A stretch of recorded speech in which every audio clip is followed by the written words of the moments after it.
Porcelain versus ceramic sink. Which is better for your home? Welcome back to our channel. When choosing a new sink for your bathroom or kitchen, one common question is, which is better, porcelain or ceramic? In this video, we'll help you understand the differences so you can make a confident and informed decision. Porcelain sinks are created by coating a metal base, usually cast iron or steel, with a strong porcelain enamel. This gives them a glossy, premium finish and excellent durability.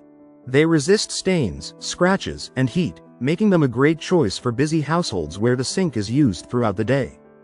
Their solid build also adds a touch of luxury to any space. Ceramic sinks, however, are made from high-quality clay fired at extreme temperatures. They offer a smooth, classic appearance and are generally more affordable. Ceramic is easy to clean and maintains its shine well, but it may be slightly more prone to chipping or impact damage compared to porcelain.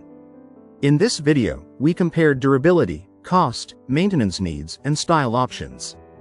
Whether you want long-lasting strength or beautiful simplicity on a budget, stay tuned to discover which sink material suits your home best.